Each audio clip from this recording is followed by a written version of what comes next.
Boris Indécent. Je fais cette vidéo freestyle. Nous sommes le mercredi 22 mars, il est 21h49, les marchés sont exceptionnellement fermés depuis 50 minutes, les marchés US depuis 21h, parce qu'on a une petite heure de décalage là entre le passage à l'heure d'hiver et à l'heure d'été, donc on a pas mal de stats qui sont passées dernièrement sur l'inflation et nous attendions aujourd'hui la statistique ultime, c'est-à-dire du coup les taux d'intérêt en fait au niveau de la Fed.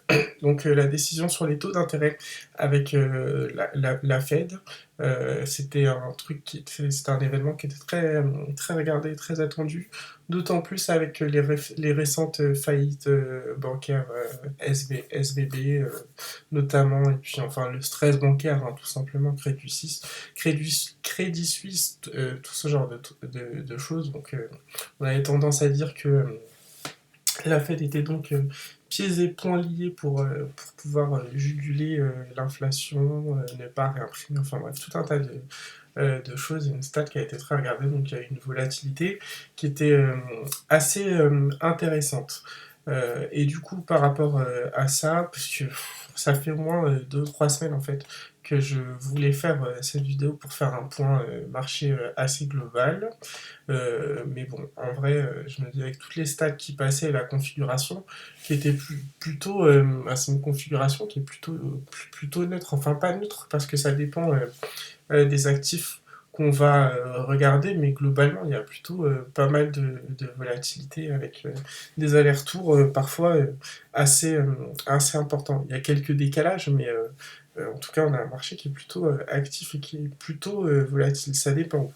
Donc, je voulais vous parler de ça, faire le tour un peu, et, euh, et je voulais aussi faire une petite mise au point, un petit truc sympa par rapport à mes tweets, puisque je suis beaucoup sur Twitter et que tous les contenus dont cette vidéo que je produis servent avant tout à ça en fait, à mes lecteurs sur Twitter. Donc, enfin, un tweet ou deux ou trois n'aurait pas suffi pour expliquer ce que je souhaitais expliciter.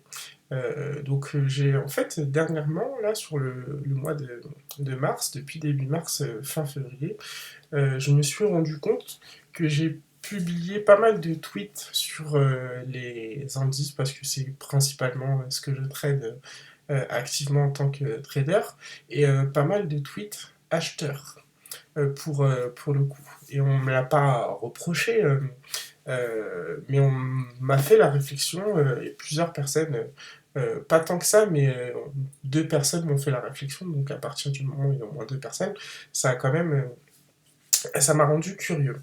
Et du coup, j'ai discuté avec ces personnes-là pour savoir quel ressenti elles avaient, puisque ça m'intéressait en fait de savoir comment étaient perçues mes analyses et mes opinions personnelles en fait, tout simplement. Et en gros, ce qu'il en est ressorti de cette discussion, c'est que en fait, c'est comme si j'avais un biais bullish par exemple sur les indices et que je ne prenais que des achats depuis le début de l'année. Donc moi, ce que j'aimerais dire par rapport à ça, c'est que oui, en fait, alors non, j'ai pas forcément de biais bullish, même si j'aime bien trader des configurations bullish. Il faut dire qu'on a été gâté depuis le début de l'année avec des configurations bullish. Donc moi, ce que je souhaitais expliciter par rapport à ça, c'est que mon audience, principalement, ce ne sont pas vous n'êtes pas en fait des traders, hein, pour la plupart, vous êtes plutôt des investisseurs, des gens qui avaient un travail, qui êtes salariés, chefs d'entreprise, artisans, peu importe en fait. Mais en tous les cas, j'ai bien conscience que les gens qui me suivent c'est plutôt monsieur et madame tout le monde qui essaient de trouver les informations à droite et à gauche en termes des informations en termes d'analyse boursière. Voilà. Et ce monsieur et madame tout le monde, je me doute bien que voilà, ils ne s'embêtent pas forcément à shorter un marché, donc shorter, c'est-à-dire vendre un marché, ou en tout cas spéculer à la baisse sur les marchés. On parle un peu de BX4 pour le CAC 40, quand les particuliers commencent à s'intéresser un peu de plus près à la bourse et être un petit peu plus actifs. Mais en dehors de ça, monsieur et madame tout le monde achète des actions. Et je le vois très bien, puisque lorsque je publie des analyses actions, c'est peut-être celles où j'ai, et surtout des actions françaises du CAC 40, hein, parce que je regarde que ces grosses caps-là. Pour la plupart, sauf si on m'interpelle sur d'autres actions, des mid-caps, ce genre de choses. Mais je le vois très bien, puisque mes analyses actions sont en fait, pour le coup, celles qui ont le plus de retours et avec pour lesquelles j'ai le plus d'interactions. Les indices, non, et c'est bien normal, puisque les gens, enfin, je veux dire, pour investir sur un indice, ça devient déjà un peu plus compliqué que d'acheter une action, puisque vous avez plusieurs supports pour investir sur des indices, avec plusieurs horizons de temps. Donc, si vous êtes très long terme, vous pouvez investir avec des ETF. Si vous êtes moyen terme, ça peut être des turbos, ce genre de choses. Enfin bref, voilà, ça devient un peu plus compliqué. Et puis après, bon, il y a aussi les matières premières qui peuvent plaire, mais là aussi pour un horizon de temps un peu plus long. Donc, moi, sachant cela et désirant être utile, bah voilà, je vais plutôt principalement publier des analyses à l'achat en fait. Donc c'est-à-dire que même dans un marché que j'estime baissier ou correctif, évidemment que je vais essayer de donner des achats sur support tout simplement en fait. Voilà. Donc il faut savoir que quand je propose ces analyses et ces achats, en général, les analyses sont assez complètes, en général, surtout si c'est des analyses moyen long terme, ou même court terme d'ailleurs, je le précise. J'ai tendance à dire que c'est pour du court terme, que du moyen terme ou du long terme. Et en plus de ça, du coup, je propose un TP1, un TP2, un TP3, enfin voilà, en fonction du tempo, du timing, et une invalidation. Je le fais systématiquement, voilà. Donc après, ce que je peux aussi rajouter par rapport à ça, c'est que je propose beaucoup d'analyses. J'avoue que j'ai tendance, lorsque je propose beaucoup d'analyses, à faire le suivi de celles qui fonctionnent super bien, bah, déjà parce que je suis content que ça fonctionne, parce que des fois il y a des très belles analyses avec de très belles performances, c'est hyper réjouissant, c'est cool de se dire qu'on a eu raison, etc. Et tout. Et donc du coup c'est vrai que j'aurais plutôt tendance à faire le suivi de ces analyses-là et à appuyer sur celles-là. Mais si on reprend depuis le départ, j'ai donné un TP1, un TP2, un TP3, une invalidation, enfin ce genre de choses. Donc si le trade est suivi éventuellement, enfin voilà, moi je n'ai pas de conseils, mais en tous les cas, l'analyse est présentée de façon à ce qu'elle fonctionne ou non, et donc avec des informations qui disent, ben, là oui, normalement ça le fait, et là non, ça le fait pas. Donc même si je publie quelque chose qui ne fonctionne pas, bah, faut savoir que j'efface rien en fait, aucun tweet, ce genre de choses. Donc si ça n'a pas marché, voilà, et toutes les informations sont dans le tweet de départ qui n'a pas été effacé pour dire pourquoi ça n'a pas marché. Mais après oui, c'est sûr que je vais privilégier le suivi et donc l'analyse sur des actifs qui fonctionnent en fait, tout simplement. Donc voilà pourquoi je propose, en tout cas principalement, que des achats et donc bah, les gens qui me suivent de près, bah, il faut bien lire toutes les analyses, il faut bien regarder toutes les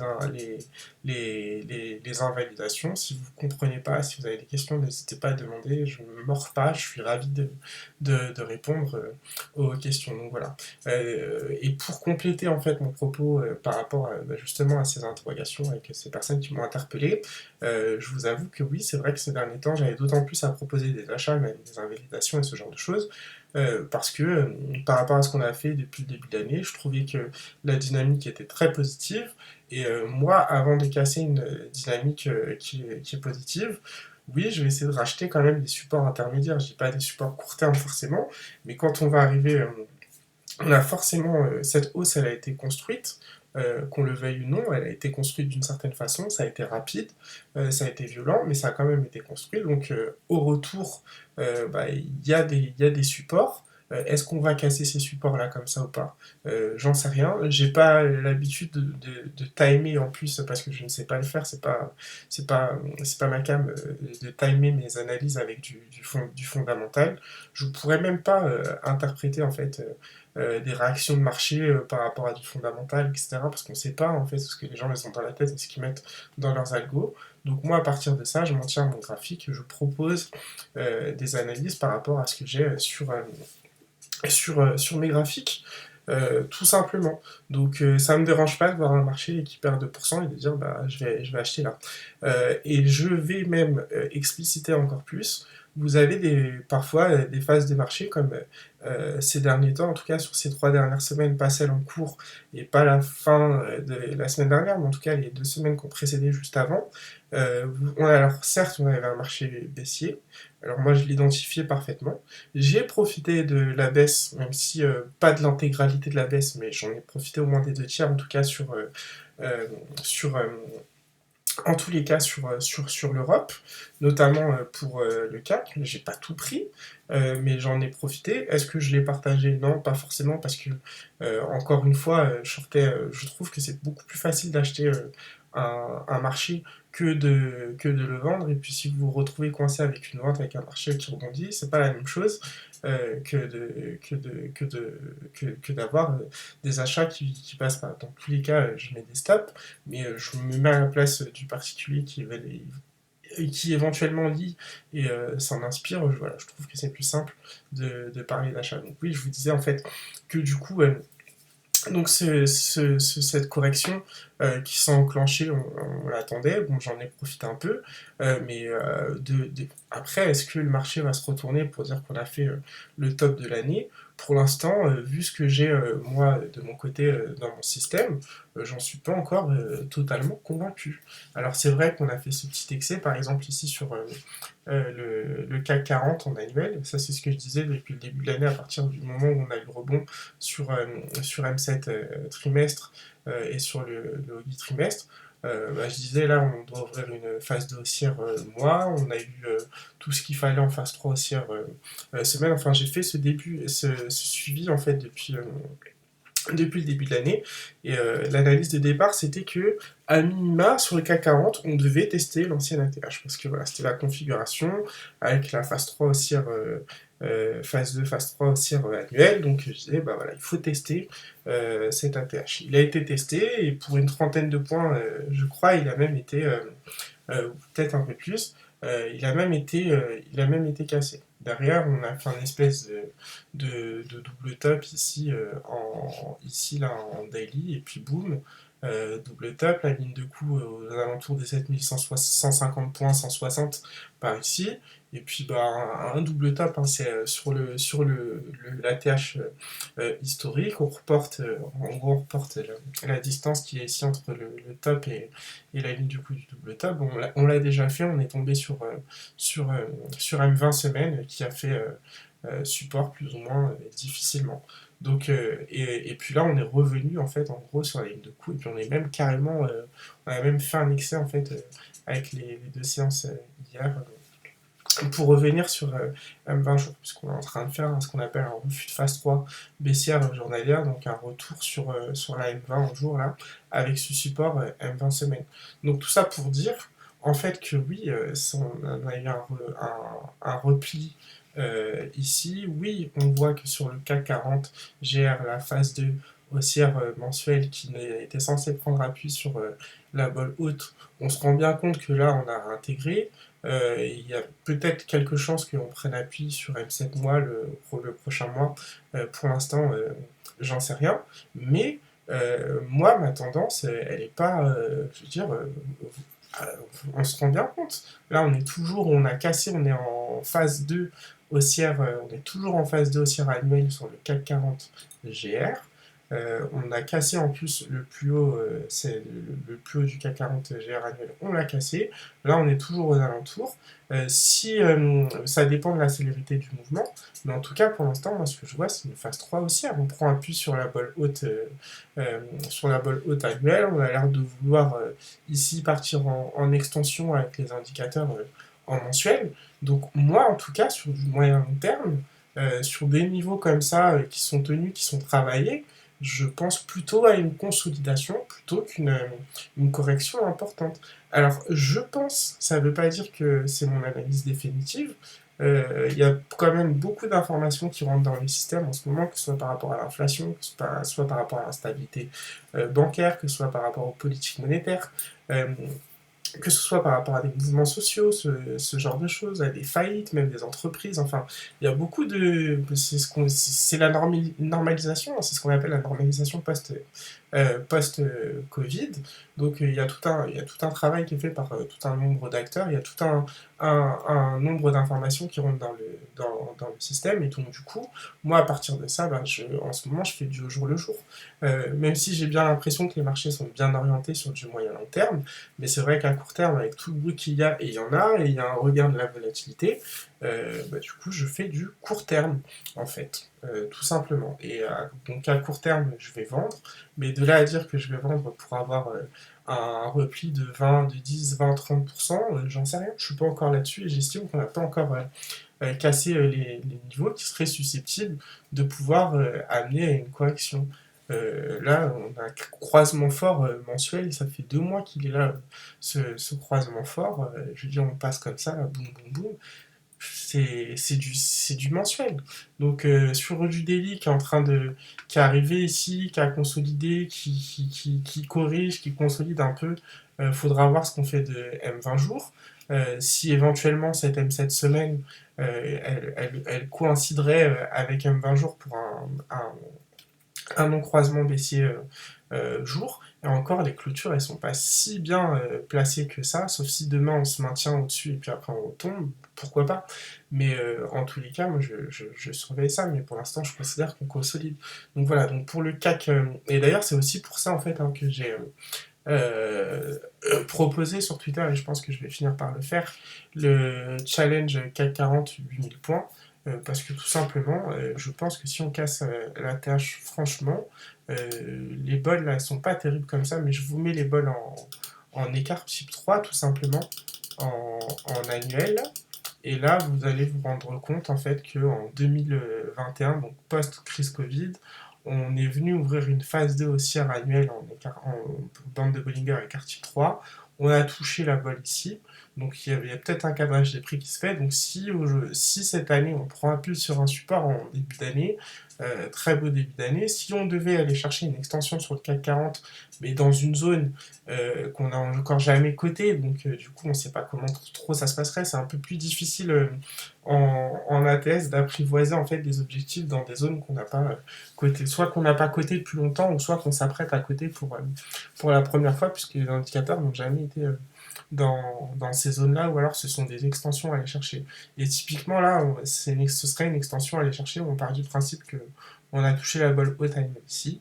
Bah, la bolle haute annuelle de cette année, si jamais on avait un flux qui partait avec un cassage d'ATH, l'objectif logique qui serait pas, avec ce raisonnement qui serait susceptible d'aller chercher, c'est les 8000 points.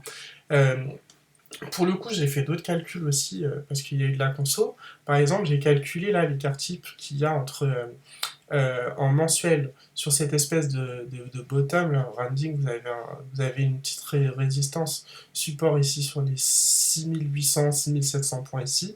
Bon, c'est du charting de bas étage, mais vous avez un petit rounding. J'ai juste reporté en fait à partir du moment où on a cette conso là, ce range de conso, où on le casse par le haut. Bizarrement, les 6800 points, bah, la mèche qu'on fait ici, ce mois-ci, la mèche basse, ça ressemble comme un pullback en fait sur le haut du précédent range. Et si vous reportez également la longueur ici des 5000, je sais plus combien, 5600 points à peu près, et jusqu'au 6800, ça fait 1200, et 6800 plus 1200, ça fait 8000 points. Donc là, ça fait déjà en gros une convergence avec deux analyses différentes. C'est un peu vite fait hein, comme analyse, mais rapidement calculé. En gros, c'est-à-dire que si on a acheté ici ou qu'on achète le break du range et qu'on reporte ce truc à la hausse, on peut aller chercher les 8000 points qui correspondent à la bonne haute annuelle. Donc voilà pourquoi moi, pour l'instant, je veux dire, tant qu'on ne rentre pas là-dedans, franchement, ou même sous la M20 ici, je suis pas inquiet, je considère juste qu'on est en train de consolider, potentiellement justement pour ne pas faire de double top. Alors peut-être qu'on fera un double top, hein, je suis pas dans le secret des dieux, mais je veux dire, les unités de temps long terme annuelles, semestre et trimestre, pour l'instant, elles sont toujours très très bien orientées, quoi. Je veux dire, si on regarde là en semestre, on monte jusqu'à 2012. voilà la progression du truc, et nous on est là. Donc on est là, voilà quoi. Je vais pas commencer à vendre tout de suite comme un fou. Et pourquoi je vous le dis? Parce qu'il n'y a pas de résistance, à part la résistance de prix, l'ancienne ATH, etc., il n'y a pas de résistance. Si on était dans une autre configuration, on arriverait sur une résistance, une moyenne mobile, ou une bolle comme ici, là par exemple, si on est arrivé là, comme ça, et puis la bolle qui pique comme ça vers le bas, bien sûr que là je dis bah oui, on va avoir un flux, on a une résistance, etc. Et tout. Mais là, c'est même pas le cas. Donc la voie est libre, en fait. Donc après, comment on va le faire, quel temps on va faire, etc. et tout, je ne sais pas en combien de temps on va le faire et si on va le faire. Mais en tout cas, pour l'instant, je vois plutôt quelque chose comme ça. Donc voilà, ça c'était pour le CAC 40. Donc je fais un petit résumé sur du court moyen terme qui prend appui sur la bolle haute, pardon, sur la M20 en semaine et qui fait ce qu'on appelle un refus de phase 3 baissière, puisque là vous vous rendez compte, où on n'a pas eu de clôture en fait sous le plus bas de la phase 2 baissière qui se situe ici, même si c'était très arrangé la descente. Et puis là après, bim, gap. Et après, là pareil, là, le petit gap, ce sera intéressant de voir en fait si c'est un gap d'accélération, voilà, si on a fait ça, c'est la conso, et puis si on a une nouvelle tendance qui démarre avec un gap à la base, et puis boum boum boum. En général, ça se fait comme ça en daily. Comme ici, pareil, là on a démarré une correction, ben, on a eu un gap de rupture, boum, c'est parti. On pourra avoir la même chose dans l'autre sens. Donc encore une fois, c'est des choses à voir au fur et à mesure. Je passe au DAX, parce que j'avais dit que je ferais assez court, et pour l'instant j'ai l'impression que j'ai beaucoup parlé. Alors le DAX, lui, il a finalisé son refus de phase 3 baissière jour. Pareil, support M20 semaines, bien dégoulinant, mais M20 semaines, M20 mois, donc il y a un petit cluster en fait de support ici. Donc du coup, bon, on a pris l'excès et puis on est reparti chercher la M20 à la M20 jours.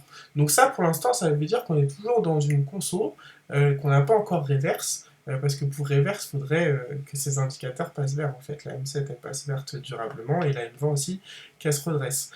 C'est l'occasion de le faire puisqu'on va voir que d'ici vendredi, la clôture à moins 20 périodes, elle est juste ici, là, autour des 15 200 points, donc il faudrait se hisser au-dessus des 15 200 points d'ici vendredi de façon durable pour que cette M20 repasse haussière. Mais on voit bien que cette semaine, en résistance pour l'instant, on est arrivé là, c'est une belle recovery, mais on est sur mon but sur M7 semaine qui est baissière depuis des périodes. On bute non seulement sur M7 semaine, mais sur la clôture moins cette période de la semaine prochaine qui dit que la M7 est haussière ou baissière.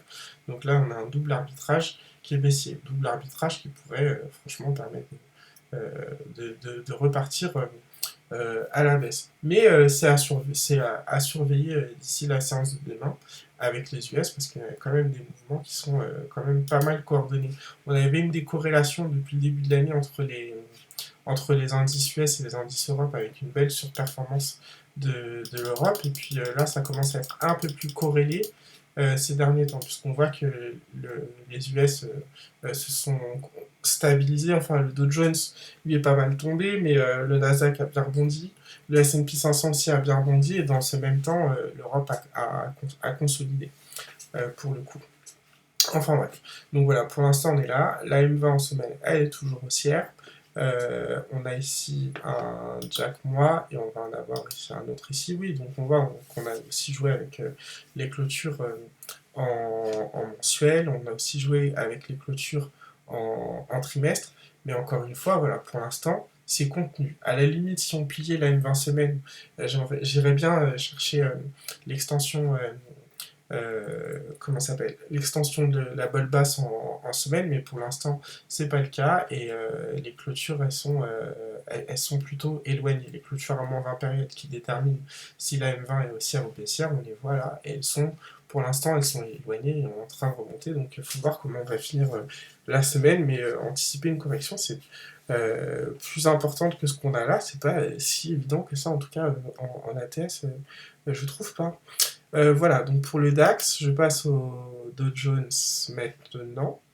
Alors le Dow Jones, lui, c'est très simple. Et alors, écoutez bien, et retenez bien ce que je vais dire par rapport au Dow Jones, parce que le Dow Jones, il faut savoir que depuis qu'il a fait son top en 2022, là, ça devait être ici, voilà, exactement, janvier 2022, tous les arbitrages en mensuel qui ont été faits sur le Dow Jones, pardon, c'est pas ce que je voulais dire, tous les arbitrages qui ont été faits haussiers ou baissiers depuis le top de 2022 ont été des arbitrages mensuels. Et la plupart du temps avec des clôtures moins cette période. Alors là, elles sont plus tracées, et comme c'est du freestyle, je ne les ai pas retracées. Et de toute façon, il faudrait que j'explicite vraiment, mais ce qu'il faut bien comprendre, c'est que tous ces traits bleus là, depuis qu'ils sont à chaque fois que je les mettais en fait à moins cette période, c'est toujours eux en fait qui ont déterminé et qui ont réverse les prix sur le Dow Jones. C'est-à-dire que ici là, par rapport quand on s'est retrouvé, je sais plus sur quel top ou en, en comment ça s'appelle en rebond technique, je sais plus à quel moment, enfin bref, c'est une clôture qui a renvoyé les prix à la baisse, la M7 qui est devenue baissière sur la période d'après. Et pareil, en début d'année, l'arbitrage qu'on a eu sur ce début d'année pour le Dow Jones, pareil, c'était une clôture à moins 7 périodes, je sais plus, il est où le mois de, voilà, mois de janvier, tu prends ici, vous prenez ici, voilà, ici, juste là, on la voit, c'est celle-là, juillet. euh, Pourquoi je dis ça? Non, c'est pas ça. Euh, c'est oui, plus un, voilà, c'était plus un. Bref, le S&P aussi, c'est pareil. Mais en tout cas, c'était une clôture qui a renvoyé les prix en l'air. Et là, ce mois-ci, sur le Dow Jones, c'est encore une clôture qui sert de support à moins cette période en mensuel. C'est celle de ce mois-ci. Donc en gros, on est revenu casser la M7 en sachant que on était le mois dernier, on avait clôturé tout pile en fait sous la clôture moins cette période le mois dernier, donc on avait enclenché ce qu'on appelle un non-croisement baissier. Le pire, c'est que c'est sur résistance plus ou moins, puisqu'on avait clôture à moins cette période aussi en trimestre. C'est sur elle qu'on fait le top là de 2022 en fait. Elles sont juste là, et c'est là-dessus qu'on reflue. Donc du coup, c'est ce qui pouvait permettre le non-croisement baissier, cette M7 là qui partait à la baisse, et les prix aussi qui devaient récupérer le SARF. Sauf que ce mois-ci, pour l'instant, tant qu'on passe pas cette clôture là à la baisse, cette M7 repasse haussière. On a ce qu'on appelle un refus de non-croisement baissier, et le refus de non-croisement baissier projette les prix à la hausse, et les prix à la hausse, c'est plus ou moins le dernier ATH sur le Dow Jones. Donc moi, tant qu'on reste ici, et en plus on voit que le mois prochain, la clôture elle est encore plus bas, donc ça veut dire que cette M7 là, elle remonte, les prix vont monter techniquement avec, tant qu'il y a ce support là. C'est litigieux quand même aux US, et on voit quand même, c'est quand même pas mal litigieux, parce que on a eu le non-croisement aussi semaine. Je ne sais plus sur quel support, mais on a eu un non-croisement ici aussi semaine avec la M7 qui voulait plier, tendre et croiser avec la M20 qui était haussière, et puis donc du coup voilà, avec le SAR en support et tout, bref, on monte. Et puis au final, on se retrouve sous les clôtures, la M7 qui rebaisse. Donc l'objectif là, ça devient la bonne basse semaine. Je vous avoue que je n'y croyais pas sur le moment, tellement les configs étaient parfaites pour du bullish, quoi. Et puis on arrive là, et là on plie en plus de ça la bonne basse semaine. Donc et on est en phase 4. Alors ce qui se passe quand on plie la bonne basse semaine et qu'on est en phase 4 comme ça, la plupart du temps, vous avez un retour sur la M7 parce que ça, c'est un excès en fait. Ce truc-là, quand vous voyez vraiment les bols qui se contractent et tout, normalement, vous devez avoir une baisse de la volatilité, et les actifs qui se mettent plus ou moins à se caler en fait par rapport aux indicateurs la plupart du temps. Mais si vous avez un excès là-dessus, et c'est pas n'importe quel excès, puisque là, vous avez un double tap ici en weekly avec une ligne de coup ici bien déterminée. L'excès, bim, on casse le support et on fait un excès. Et donc du coup, cet excès, il permet en fait d'avoir un pullback, en gros, puisque vous avez un excès sur la bolle et puis un excès sous le support là ici, d'avoir un pullback et un retour sur la M7. Ce qu'on a fait aujourd'hui avec le FOMC en catalyseur, sauf que ce qu'on a fait aujourd'hui, ça a été une mèche, et au final, on est carrément, on va être jeudi demain, donc ça fait 3 jours, on est quasiment et qui est presque revenu en fait sur le plus bas, en tout cas le cours d'ouverture de la semaine. Donc certainement qu'on va avoir un deuxième test de la clôture à moins cette période de ce mois-ci, il faudrait être très vigilant. Elle est située à 31 500. Il faudra être très vigilant pour voir si cette clôture soutient les prix, qu'on a le refus de non-croisement et qu'on repart ici et que là, voilà, c'est de la conso et qu'on repart là-haut. Ou alors si c'est la M7 qui renvoie les prix à la baisse pour ouvrir baissière, une phase de baissière semaine, donc un flux, les bols qui s'ouvrent, un flux, etc. et tout. Voilà, et puis donc, du coup on casserait les supports M7 semestre, et puis le prochain support serait autour de M7 année. Mais là encore, franchement, j'aurais plutôt tendance à croire que cet arbitrage mensuel qui se fait depuis un an, un peu plus d'un an même maintenant, même si on le faisait éventuellement en deux fois ici, comme ça, en daily, mais pourquoi pas? Parce qu'en plus de ça, l'année dernière, le point bas de l'année dernière, il faut avoir conscience que c'est la clôture moins cette période semestre de cette année. Donc en fait, on a déjà acté l'année dernière que la M7 est censée être restée haussière cette année. Donc c'est pour ça que j'ai aussi du mal en fait à avoir des horizons baissiers, parce qu'on a quand même fait tout un travail l'année dernière sur les bottoms qui normalement cette année devrait nous ouvrir la voie. Alors je vous avoue, j'aurais pas pensé qu'on aurait ouvert la voie comme ça dès le 1er janvier, mais c'est ce qui s'est produit, c'est un travail qui a été fait l'année dernière en fait sur ce support-là, sur cette clôture-là. Mais là on bute. Donc en gros, est-ce qu'on va continuer à avoir de la consolidation, mais quelque chose de maîtrisé ici en mensuel, ou est-ce qu'on va vraiment venir déchirer toutes ces configs qui étaient bullish?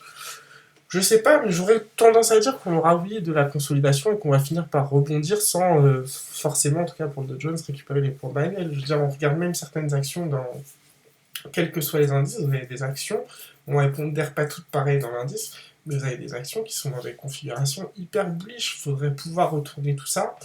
J'ai du mal à l'imaginer. Donc voilà pour le Dow Jones. Je passe maintenant au S&P 500, pareil, on le voit en mensuel, c'est hésitant au niveau de la M7, on monte pas, on descend pas. On aura peut-être une tentative demain de non-croisement baissier euh, jour, mais voilà, donc peut-être une tentative de non-croisement baissier jour, il faudra voir au niveau des clôtures aujourd'hui avec le rejet suite au catalyseur, pardon, FOMC. Le mois se finit dans moins d'une dizaine de jours, donc voilà, on surveille les clôtures en mensuel. On surveille aussi en weekly ce que ça peut donner.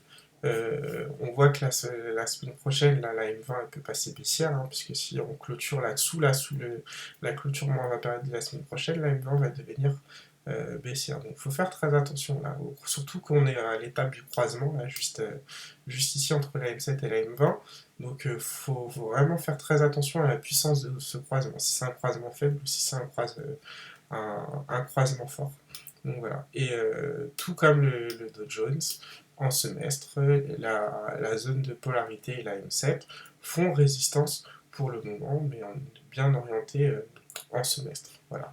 Donc pareil ici, avec la M7, il faut voir ce que ça peut donner. On a retourné le SAR, on a fait le refus de phase 3 mensuel qui était light, mais on l'a fait quand même. Donc à suivre. Donc c'est pour ça, voilà, moi pour l'instant je n'ai pas encore envie de vendre tout ça parce que je trouve que c'est pas des configurations avec des super résistances. Peut-être là oui, mais encore on voit que ça a été quand même bien travaillé, le truc plus que bien travaillé. Moi je suis pas convaincu comme ça pour reprendre un truc et pour aller chercher, euh, pour aller chercher un retracement des 10, 20, 30%. Nasdaq. Voilà, le Nasdaq, pareil. On a eu phase de baissière mois. Le plus bas ici qui s'est fait à 15 440 points. Bizarrement, en rebondissant, on a eu une belle configuration en weekly pour déceler qu'il allait avoir un rebond. Là, vous ne le voyez plus, mais j'avais mis plein de petites flèches, un truc pour faire ce qu'on appelle le refus non-croisement. C'est parti. Là, on a, comme le Bitcoin d'ailleurs, on a eu le retour sur cette semaine, la semaine dernière, sur la M20. Comme pas mal d'actifs, le CAC 40 l'a fait, le DAX aussi 40 l'a fait. Le Nasdaq aussi, retour sur la M20 weekly, je repars. Et franchement, c'était joli.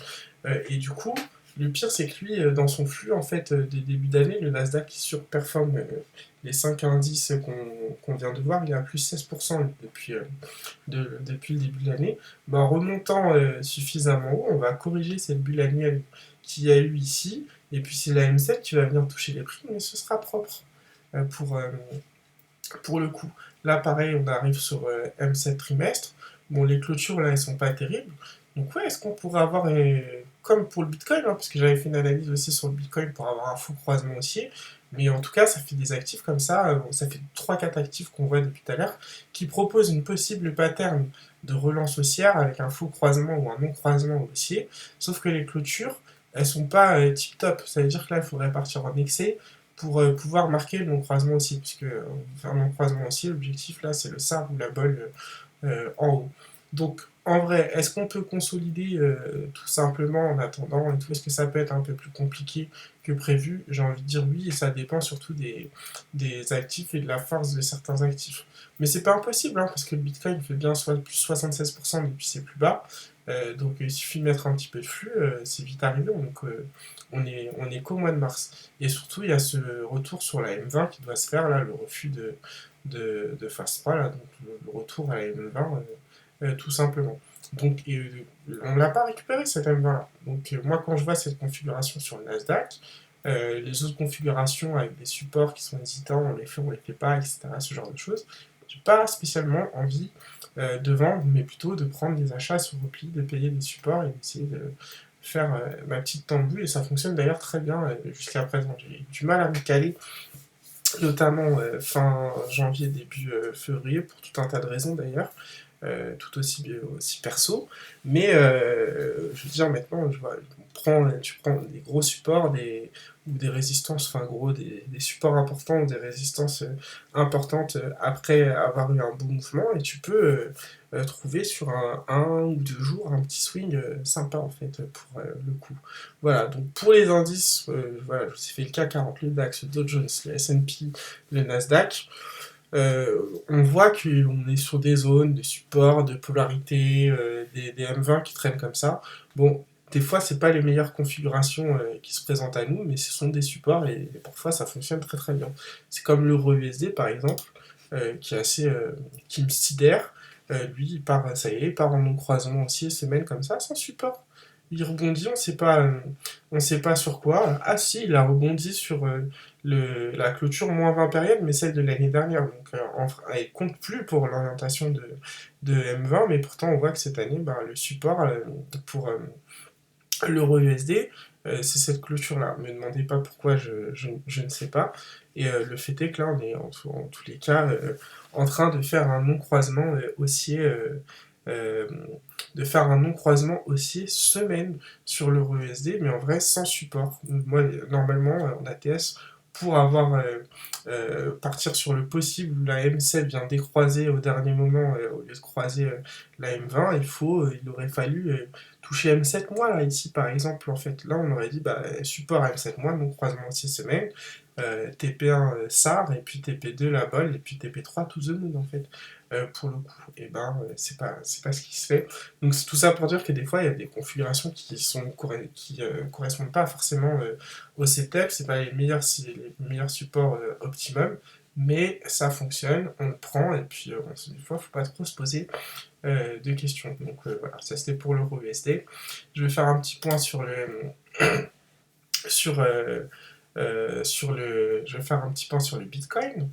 Donc le Bitcoin, voilà. Donc on a eu la hausse que je voyais depuis les 15, 16 000, 17 000 dollars. C'est super top, puisque voilà, on a eu ce support-là, enfin c'est sur le futur, peu importe, mais sur le futur, on a eu ce support-là, voilà, juste ici au point près, la clause moins 20 période du trimestre précédent, et puis le SAR aussi en semestre, pour avoir le refus de phase 3 en mensuel. Même le config que le Nasdaq, les balles, elles ont, là vous faites là, le comparatif avec le Nasdaq, c'est exactement la même configuration en fait. C'est juste les pourcentages qui sont plus élevés pour le Bitcoin, plus élevés pour le Bitcoin parce qu'il bouge plus vite et tout, mais en tout cas la configuration est exactement la même, franchement.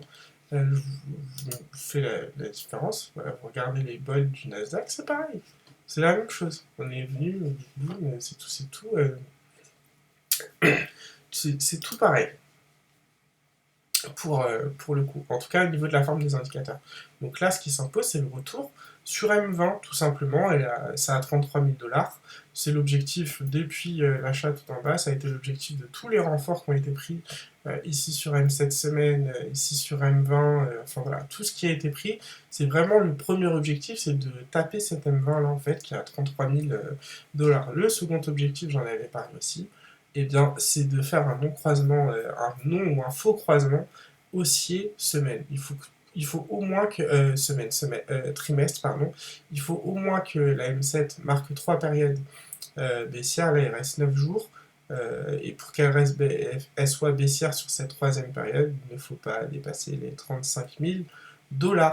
Donc en gros, là, on est en train de, je veux dire, c'est en train de se retourner en fait tranquillement. Les choses sont en train de potentiellement et probablement se mettre en place tranquillement. Donc voilà, il faut laisser les choses se faire et le temps faire les choses. Tout le monde était crié 10 000 $ sur les 16 000 $. Moi, pour le coup, j'étais convaincu et persuadé qu'on pouvait difficilement faire plus bas par rapport au support ATS. On pourra peut-être faire plus bas, hein, c'est possible, hein, j'en sais rien, je ne détiens pas la vérité absolue, mais en tout cas, le mouvement actuel correspond à ce que j'avais vu.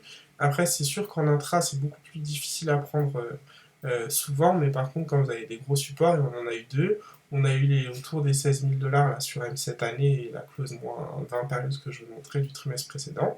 Euh, et plus le SAR, et puis là on a eu récemment, bah, juste ici là sur M20 semaines, et puis la clôture moins 7 période mois, et puis M7 mois, et on rebondit, ça fait deux gros niveaux, un à 19 500, un autre à 15 500, et entre temps on prend plus 76% depuis le plus bas, et je crois plus 30% depuis les 15 000 $, les 19 500 $. Donc il y a ça aussi avec le Bitcoin qui est intéressant parce que bon, en intra, c'est pas toujours évident par rapport à la volatilité, mais sur des gros niveaux comme ça, c'est pas mal d'intervenir. C'est d'ailleurs ce que je fais en fait. De temps en temps, je m'éclate un petit peu avec, mais c'est plus pour des investissements long terme pour essayer de récupérer ici les 50 000 $ et puis les 60 000 $ ici avec le SAR. Mais déjà, on va surveiller ces clôtures et cet escalier, il n'est pas favorable. Les clôtures, elles montent, plus elles montent, et plus la M7 descend, surtout si le prix ne suit pas aussi vite. Donc il faut quand même rester vigilant. Mais en tout cas, toutes les configs, elles sont pour l'instant haussières. On s'est pas encore retourné pour dire que l'action, le BIR, en fait, on l'a retourné. Par contre, on a une stabilisation et on a la possibilité du retournement de la relance.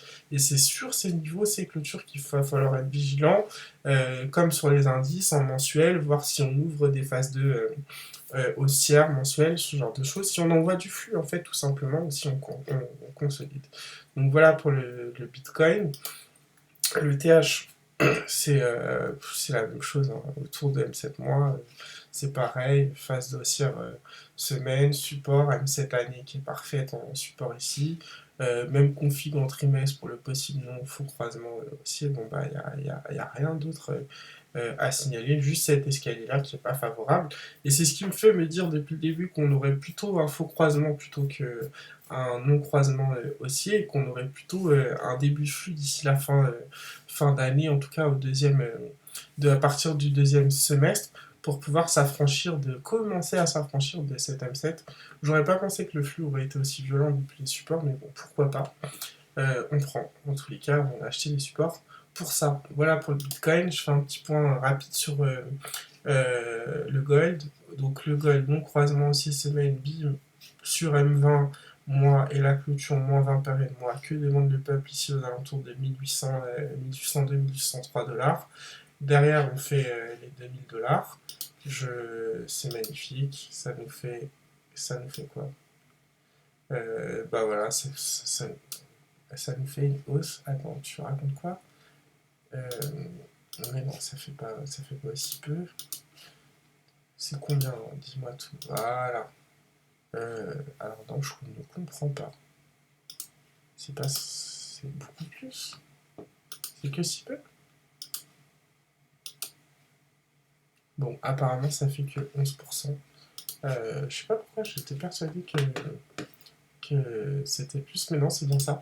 C'est 11% de hausse, mais bon, on les prend parce que ça, c'est un trade que j'ai pris par contre en intra. C'est un gros mouvement en termes de pips en fait, et c'est super sympa. Bah, là, ce qu'on attend, c'est vraiment d'avoir ce croisement fort en fait qui fait effet et qui fait partir la phase 2 haussière mois en soutien du non-croisement haussier semaine. Parce que là, on a fait tous les objectifs primaires, le SAR et la vol haute. Mais après, le croisement haussier, il faut qu'il dure. Et s'il dure, bah, ça envoie les prix, ça dure longtemps. On a une belle phase 2 haussière 6 mois. On a une phase 3 haussière. Moi, bah, faut casser le plus haut là sur les 2000 $. On a un non-croisement haussier annuel. Enfin, tout est bullish là dans cette config. Je sais pas si vous voyez, tout s'oriente vers le haut, hormis le mensuel qui a temporisé. Le trimestre aussi qui temporise parce que dans une phase 3 c'est important de faire des plus hauts, sinon on passe en phase 4. Mais tant qu'on continue à faire ça, mais ça, ce truc-là, c'est une conso en fait, hein. Pour le coup là, on le voit bien d'ailleurs, hein. On a une map, hop, bim, correction, on arrive, on fait un plus haut, hop, consolidation, terminé. On le voit ici, là, comme ça. Donc et on est en non-croisement aussi annuel. Et d'ici à ce que les clôtures remontent, soit il faudrait descendre sur les 1300 $ d'ici, allez, hein, 2024-2025, 2026, 1500, entre 1300 et 1500, c'est. Enfin voilà. En gros, non seulement il faudrait casser ces niveaux, mais en plus faudrait qu'il s'écoule 2-3 années pour avoir une M7 qui baisse. C'est complètement et totalement bullish pour cette matière première là. Voilà. Donc le non-croisement aussi il est là. En tout cas, une zone d'allègement. C'est une zone d'allègement. Comment est-ce qu'on peut se rendre compte, parce que là on a fait tous les objectifs aussi inimaginables sur l'or, comment est-ce qu'on pourra avoir une zone de TP pour l'or? Ben, tout simplement avec le silver qui lui a un bon croisement aussi trimestre sur support là, avec la clause -20 période semestre, avec tout ce petit cluster de support. Le silver, je suis un peu déçu de ce que j'ai fait parce que j'ai essayé de le rendre. En fait, j'avais donné cet achat là, depuis août de l'année dernière sur la M20 année pour aller en gros, c'était 17,94 de mémoire pour monter sur le SAR et la bolle haute annuelle pour faire le non-croisement haussier annuel. Et du coup, moi, dans une logique où j'ai une grosse pattern baissière haussière comme ça sur du très long terme sur du annuel, bon bah comme je sais que ça va monter jusque-là, quand je vais avoir des replis, je vais essayer d'acheter. Le fait est que les supports que j'ai essayé d'acheter, il n'y en a aucun qui a fonctionné, ils ont tous été cassés et on s'est récupéré bah, ici en gros sur la zone de neutralité semestrielle, la M20 et la clôture -20 période. Après ça c'est des investissements long terme donc c'est pas très grave en fait si je rentre mal, mais je le précise parce que peut-être que des fois on comprend pas, mais pourtant je l'ai précisé, j'en avais fait un trade de cet investissement sur Twitter et j'avais précisé l'horizon, c'est de l'horizon long terme. Donc si en bas, oui, bien sûr qu'en bas, je suis rentré avec un produit dérivé avec du levier, mais une fois que le mouvement est parti, je peux renforcer avec du spot ou éventuellement avec un produit dérivé, mais avec des stops courts. Mais par contre, si je renforce avec du spot et que je vais ici, ben, mon stop, en gros, il est sous mon dernier plus bas, donc ça a mes risques, il est sous le dernier plus bas, le support qui a suivi initialement. Donc ça a mes risques et périls parce que je peux avoir un PRU qui est pourri et puis même sortir sur stop et invalider ma performance. Mais il faut aussi dire en fait que quand je suis arrivé sur des objectifs haussiers, j'ai pris des profits. Enfin voilà, oui, j'ai pris des profits, je surveille ma pause. Et quand on tape des objectifs, on prend des profits. C'est d'ailleurs pour ça. C'est-à-dire qu'après, quand on arrive sur des supports plus bas, bah, je réinvestis ces profits. Pour le coup, j'ai essayé 2 supports depuis le début de l'année, il n'y en a aucun qui a fonctionné. On est descendu sur les 20 $, c'est considérable comme, comme correction. Oh là là, t'es où, pourquoi tu me fais ça comme ça à chaque fois? Voilà, c'est considérable. Moins 20% de correction. Limite, ils nous ont voulu nous faire croire à un non-croisement baissier-moi. Je sais pas, enfin, c'est un bel excès, moins 20, moins 20% après une hausse de 40% en fait. En gros, on a fait passer, alors c'est un pourcentage, mais du coup, là, en tout cas, le retracement, on a perdu franchement 60% de toute la hausse, quoi, sur le truc. Donc, c'était pas évident, mais je suis resté parce que mon analyse n'était pas en spot, hein, je parle, mes produits dérivés en sauté, bien évidemment, mais ce que je prends en spot, je reste parce que bah, je vais toujours là sur mes 32 mes 32 dollars et je suis toujours dans mon analyse de fond en fait. Tout simplement, c'est comme si j'avais une stratégie ETF, DCA sur indice. Bon, là, c'est un peu plus spécifique parce que c'est sur des supports, ce genre de choses, mais voilà quoi. Donc, c'est tout ça pour vous dire, pour bien vous préciser qu'il y a différentes façons, enfin, il y a différentes stratégies, différents money management, que certaines choses, c'est comme certaines actions que je vais faire, ça va pas me déranger d'avoir du DD ou trop de DD en fonction de ce que je vais chercher, et en fonction de mon niveau d'invalidation, il faut juste savoir s'arrêter au bon moment. Et puis dans la montée, il y a des profits qui ont été pris, donc bah, des fois ça arrive qu'ils soient rendus aussi de cette façon-là, tout simplement. Voilà pour le silver et le gold. Oui, donc j'ai vu, oui, voilà. Donc, pourquoi je parlais du gold? Le gold, il n'y a plus d'objectif haussier en ATS à avoir. Par contre, sur le silver, il y a les 30 dollars ici et les 29 ici sur la bolle haute trimestre que j'espère va faire un non-croisement haussier.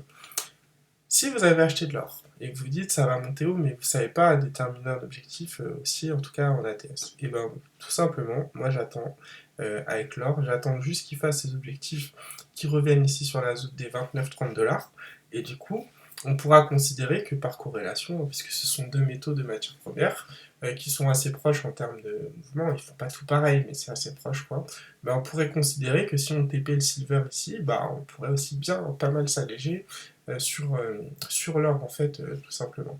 Je viens de le remarquer, le silver, la configuration est quand même tout de même explosive, parce que si je le trace, là, je viens de voir ça à la nuit pendant que je parle avec vous, mais il y a quand même une belle, ouais, voilà, un beau canal baissier là, qui est pour consolider, voilà, hop, euh, bref, c'est approximatif, mais tac, tac, tac, ça normalement. En plus, on est revenu ici, là, dans la zone de demande de liquidité. Donc, il y a de fortes chances que ce truc casse par le haut. Et si ça doit casser par le haut, bah, on prend 17 et quelques. En sortie, on est sur du 23, ça fait plus 6 dollars, 23 plus 6, 29 dollars. Donc voilà, ça fait encore une analyse. Cette fois-ci, chartiste, on reporte tout simplement un mouvement et on tombe sur quelque chose qui corrobore en fait notre objectif sur le SAR année et la bolle haute annuelle. Bon, bien sûr, il faut casser, hein, parce qu'on n'a pas encore cassé cette oblique-là, mais en cassant cette oblique-là, le petit fanion, drapeau, peu importe, on casse par là, boum. Il faudra surveiller aussi. Du coup, si on ne pourrait pas avoir une poussée un peu comme sur l'or qui se comporte très bien là, pour voir en fait ce qu'on pourrait faire avec la clôture du mois prochain qui se situe aux alentours de 24 dollars. Donc voilà, en tout cas pour stratégie sur l'or et l'argent. Je reprends le pétrole qui est très compliqué hein, et qu'il est toujours. J'avais un objectif baissier aux alentours de voilà, 65 dollars. On l'a fait, non sans mal, puisqu'il s'est repris. Il nous a même fait croire que le non-croisement baissier qu'il avait tenté n'allait pas le faire. J'avais donné, je sais plus vers quel. Oui, à partir de ce moment-là, là où la M7 est passée baissière, bah, j'avais dit en gros, j'avais donné des niveaux où la configuration pouvait repasser haussière et en gros il devait s'écouler 3 semaines pour avoir un arbitrage certain. Au final, il s'est écoulé un bon mois, il restait 3 semaines, un mois et demi. Hein. Mais au final, il s'est écoulé un bon mois avant que le pétrole vienne récupérer sa M20 trimestre et conserve surtout son croisement décessionnel. C'est un arbitrage qui était assez long. Donc voilà, au final, on est revenu sur la M20 en semestre, on est revenu sur la M20 en trimestre, d'ailleurs qui faisait support, hein, puisque vous avez la clôture moins 20 par trimestre, avec la M20 en trimestre. Ce qui va nous permettre, à court terme, de pouvoir faire le refus de phase 3 à baissière jour, donc revenir sur la M20 jour. Et puis là aussi, on voit que c'est même pas naturel là, pour les bols, là, parce que c'est en train de rentrer en phase 4, ça descend, enfin voilà. C'est vraiment compliqué, hein, le pétrole. Enfin, compliqué, non, mais c'est pas d'une précision phénoménale en fait. Pour le coup, les zones sont très denses au niveau des supports de résistance, et du coup, on sait pas, enfin, c'est pas évident. Voilà. Qu'est-ce que j'avais d'autre vite fait comme ça, parce que j'y pense, je vais parler d'Eurofin scientifique. C'est hyper dommage ce qui s'est passé. Quelqu'un m'avait posé la question, on était rentré ici sur la M7 année, on avait eu un superbe rebond, ouais, ça doit être là. Quelque chose comme ça, de l'ordre de. Tac, tac, tac, t'avais. Je vais prendre là comme ça. Je, je sais plus, c'était 60, l'état 62 et quelques. Là, comment je t'avais pris? C'était 62. Oh là là. Ouais, ça doit être. Non, non, c'était en 2000, on va parler en 2023. Allez, on va dire qu'on est rentré là, quasiment sur le plus bas. Bref, elle a pris 12%. On m'avait posé la question comment je plaçais mon stop par rapport à la M cette année. Ben, je dis, bah, là c'était cool. Ce qui est cool, c'est que le SAR il est marqué ici, la M cette année elle est marquée. Donc, et un SAR, voilà, s'il fait support, on ne le retourne pas. Et c'est ça qui est bien de savoir, c'est qu'un indicateur, ça se peut plier un peu, la moyenne mobile, elle peut plier un peu. Des fois, on ne sait jamais au point près. Un SAR, s'il est cassé, il est cassé. On le sait, il se retourne, d'ailleurs il s'est retourné, on le voit. Et donc du coup, stop sous le SAR, c'était le stop le plus large possible, parce que la configuration qu'on cherchait, c'est un croissement haussier trimestre, comme beaucoup d'autres actifs sont dans cette configuration-là. Bon, bah du coup, il y a eu les résultats, et puis bim, gros gap baissier, je ne sais plus combien de pourcentage elle a perdu. Donc heureusement, on a pris des profits, puisqu'il y a comme. C'est pour ça que je l'ai dit bien en début de vidéo. Lorsque je fais des analyses long terme, je donne toujours des profits court, moyen et long terme. Ce qui permet en fait de pouvoir même payer ses stops. Alors là, ça peut en fonction de ce qu'on a allégé, ça ne paye pas forcément le stop, surtout par rapport à la performance dégagée et au reliquat laissé. Donc ça arrive, mais en tout cas, voilà, faut prendre des profits. Le fait est que on est venu, le stop était sous le SAR a été cassé. Voilà, bah, ça s'est fait là sur une séance comme ça. Là, tu peux rien faire, tu te prends un gap baissier de je sais plus combien de pourcents d'ailleurs. Bah, c'est comme ça, hein. Ça arrive. Donc, ça, c'est pour refin scientifique, je voulais en parler. C'est dommage, elle était bien partie, elle a pris 10%. Et puis derrière, ben, gap baissier, tu te fais exploser. Mais une partie de la position était payée. Quoi d'autre? J'avais proposé L'Oréal. Donc L'Oréal, qu'est-ce que j'avais en support? Oui, le SAR semestre du semestre dernier. Bon, ben, L'Oréal, c'est haussier, ça fait son petit bonhomme de chemin. J'avais dit oui sur la bolle où on pouvait prendre le flux. Après, ça l'avait pas fait, j'ai dit bah la M7, parce que dans tous les cas, moi quand je vois ça, quand je vois un support au long terme qui a relancé les prix, et ce support-là c'est pour faire un plus haut parce qu'on est en phase 3, bah, j'essaie d'acheter les supports en fait qu'il y a sur les unités intermédiaires. Et même si c'est pas forcément les bons supports, je me dégonfle pas. Par contre, je rentre pas comme un bourrin sur le premier support, parce que même là, tentative de phase 2 en semaine, c'est des grosses UT, c'est pas aussi simple à tenir que ça, il faut vraiment que le flux soit soutenu. Mais s'il n'est pas soutenu, je me doute bien que il y aura des supports encore qui seront susceptibles euh, de, d'offrir du soutien, parce que l'analyse de fond elle est ici, c'est la petite flèche que j'avais passée ici, le support ici semestre, un rebond sur le SAR, dans une phase 3 haussière, normalement, l'objectif c'est de faire un plus haut. Donc là, c'est la TH, c'est de casser la TH. Donc tant qu'on n'a pas cassé la TH, évidemment que je vais positiver en fait l'action et que je vais essayer d'acheter des supports pour essayer d'atteindre la TH ici, tout simplement. Donc voilà pour L'Oréal, une stratégie expliquée. Alors est-ce que c'est de la moyenne à la baisse? Non, parce que le setup il est ici. Par contre, est-ce que oui, j'essaye d'optimiser le maximum comme je peux? Oui, voilà. Voilà pour L'Oréal. Qu'est-ce qu'on avait d'autre? Capgemini de mémoire que j'avais proposé, bon, qui n'est pas terrible, hein, Capgemini. Pas terrible parce qu'on a quand même le support M7 semestre, mais ça a décollé et puis on a perdu 2 tiers en fait de toute la hausse. C'est vraiment dommage. La M20 là, en mensuel, elle est en train de se retourner. Les clôtures elles montent. Ici, on est sous la clôture, au moins cette période du prochain trimestre. La M7, ça y est, commence à s'arrondir. Et pourtant, on était en phase 3 trimestre avec, en essayant de faire un plus haut, hein, toujours ce setup du SAR ici, rebond sur le SAR en phase 3, ben, on retourne faire un plus haut. Pour le coup, c'est positif. Donc, c'est pas invalidé pour le moment, toujours pas. En plus, on est toujours dans une phase de latéralisation mensuelle, mais ça reste poussif quand même pour Capgemini. Par contre, les supports sont top de ce côté-là. Qu'est-ce que j'avais d'autre? Le grand, je suis sorti trop tôt sur le grand, mais la perf a été faite. J'ai dit en plus, quand j'ai trop allégé, mais c'est pas grave. Sorti, voilà, support M cette année. Et puis elle a mis du temps, elle n'a pas décollé comme les autres actions dans le CAC, elle a mis un peu plus de temps à décoller, mais on a eu une superbe hausse sur le grand, mais mon reliquat était un petit peu trop important en fait. Tout simplement 20% voilà, sur le grand, et je crois qu'à plus 4, plus 10%, j'en ai lâché beaucoup trop en fait. Pour le coup, parce que je n'étais pas convaincu de la config. Mais bon, c'est comme ça.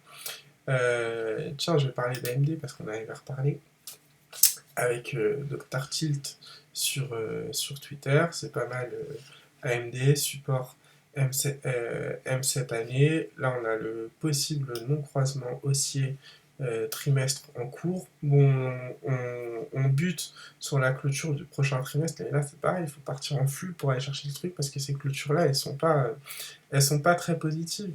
Mais en tout cas, tant que ce support-là, M cette année, il tient, honnêtement, il faut essayer de rester dans cette dynamique où on va chercher en fait les derniers, euh, les derniers plus hauts et notamment le SAR ici en semestre. Donc voilà pour AMD, c'est pas mal. Kering, ma petite chouchoute, pareil aussi que j'avais donné, support, toujours le même support, enfin toujours le même setup, phase 3 haussière, SAR à plat, rebond sur le SAR, on essaie d'aller chercher un plus haut. Donc en essayant d'aller chercher un plus haut, on essaye de voir aussi si on peut faire un non-croisement haussier trimestre avec ce support. Non-croisement ou faux croisement haussier, peu importe, on est toujours bien orienté au-dessus d'M7 année, donc là, il faut être patient. C'est pas comme le grand, je sais pas pourquoi, j'ai pas. Des fois, il y a aussi la psychologie, ça influence. Hein. Tout le monde parle des valeurs du luxe, etc., qui sont bien pondérées, que ceci, que cela, bref, voilà. Et au final, ben, ça influence parce que c'est un peu la même configuration que le grand, et pourtant, en fait, ouais, je me rappelle, elle est partie beaucoup plus vite que le grand, et du coup, bah, je l'ai positivé comme il fallait, alors que le grand, bah, du coup, j'ai lâché beaucoup trop tôt, mais enfin, tous ces petits éléments, ça part plus vite, on parle du luxe et tout, bah, je positive ça, et puis, alors que c'est exactement la même configuration, mais ils n'ont pas tout fait en même temps. Mais en tout cas, Kering est très, très joli, et on attend une deuxième phase pour enclencher. Là, je vais quand même parler d'actions qui sont quand même bien, plus ou moins bien pondérées, notamment Kering. Je ne monte pas LVMH et Hermès parce que c'est full haussier ce truc-là. De toute façon, dès que le CAC monte, elles montent, elles font des trucs complètement fous. Et puis beaucoup de gens en parlent, donc j'en parle pas spécialement, mais pourquoi je vous parle de LVMH et de ces actions-là qui sont toutes haussières en fait, tout ce qu'on vient de montrer, c'est que on voit encore que au momentum présent, malgré la correction depuis les 6400 points du CAC 40, vous avez des actions qui sont bullish. En fait, en tout cas avec des configs bullish à moyen long terme, et qui sont bien installés, avec des beaux supports. Alors peut-être qu'on va venir demain, on va se retrouver à moins 10%, je sais pas, et puis bah tout ça va s'invalider, mais il y a quand même un consensus au niveau de pas mal d'actifs, que ce soit sur les formes, dans les unités de temps et tout, qui poussent quand même à privilégier des achats. Tout simplement, même si l'environnement macroéconomique, le bruit de marché, etc. est pas tip top, j'avoue, mais ça pousse quand même à des achats. Je dois oublier des actions, mais c'est pas grave parce que j'ai été très très long. J'espère que toutes mes explications, notamment sur les tweets que je propose, pourquoi l'achat là, principalement, etc. et tout, non, je suis pas un permaboule, mais j'ai bien conscience que mon audience cherche principalement des actifs à acheter, ce qui est le plus simple en fait, tout simplement. Donc voilà, je parle de ce qui intéresse les gens, tout simplement. Après, si on me pose des questions, j'y réponds volontiers. Il y en a qui sont un peu plus, euh, qui sont un peu plus intéressés, qui ont envie d'en connaître un peu plus, du coup, qui me posent des questions, qui me demandent. Et puis, c'est volontiers que je partage ces informations avec vous. Voilà, donc là, du coup, pour résumer cette vidéo, nous avons eu le catalyseur de la Fed d'aujourd'hui, 0,25 points de base. Je sais pas en combien de temps ils vont mettre les autres hausses, si même ils vont en mettre d'autres ou pas, si c'est le pivot de la Fed, j'en sais rien. On a toujours des supports, on a une correction aujourd'hui, donc on surveille les supports qu'il y a sur tous les indices, puisqu'ils sont encore là, les supports intermédiaires, sur les actions, sur les matières premières, c'est plutôt pas mal. Le Bitcoin aussi, puis voilà, moi j'essaye pour l'instant, j'essaye de positiver des mouvements haussiers, principalement. Et c'est vrai que ça m'arrive de shorter, mais en plus je shorte avec des faibles leviers, parce que voilà, tant qu'on est sur des supports, on sait jamais d'où ça peut partir. J'aime pas me retrouver collé ou stoppé, même si je prends des stops. Donc j'essaie de rentrer le mieux possible et de mieux gérer mon risque. Je suis désolé d'avoir été aussi long. Je vous souhaite une excellente fin de semaine pour ceux qui ont réussi à aller jusqu'au bout de la vidéo. Vraiment mille excuses. Mais en tout cas, je me suis livré. En tout cas, j'ai livré mes impressions et mes façons de faire. Et puis, je vous dis à très bientôt sur les marchés financiers. Ciao, ciao.